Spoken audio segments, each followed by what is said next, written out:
நம்மாழ்வார் அருளிச் செய்த திருவாய்மொழி 3ஆம் பத்து முதல் பதிகத்தின் முதல் பாசுரத்தில் முடிச்சோதியாய் உனது முகச்சோதி மலர்ந்ததுவோ, அடிச்சோதி நீ நின்ற தாமரையாய் அலர்ந்ததுவோ, படிச்சோதி ஆடையொடும் பல்கலனாய் நின் பைம்பொன் கடிச்சோதி கலந்ததுவோ திருமாலே கட்டுரையே என்று பாடுகிறார்.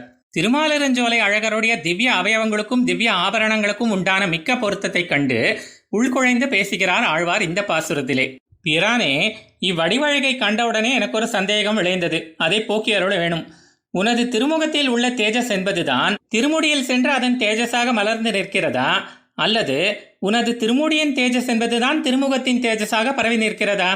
மேலும் உன் திருவடிகளின் அழகானது நீ நிற்பதான தாமரையாக மலர்ந்து காணப்படுகிறதா, அல்லது அந்த தாமரையின் ஒளியானதுதான் திருவடிகளில் மலர்ந்து நிற்கிறதா என்று கேட்கிறார். இவ்விதம் அவனுடைய சேஷித்வம், அதாவது தானே அனைத்துக்கும் அதிபதி என்பது வெளிப்படும் விதமாக அவன் திருமுடியில் அணிந்திருக்கும் கிரீடத்தின் அழகானது திருவடிகள் வரை சென்று வீசியபடி உள்ளது என்கிறார். மேலும் உன் பொன்மயமான திருமேனி ஒளிதான் பல ஆபரணங்களாகவும் உருப்பெற்று ஒளிர்கிறதா, அல்லது விசாலமாய் அழகாய் உள்ள உன் இடுப்பின் ஒளியானது இயற்கையிலேயே ஒளியுடைய உன் பட்டாடையிலும் ஆபரணங்களிலும் பிரதிபலித்து அதனால் அவை ஒளிர்கிறதா?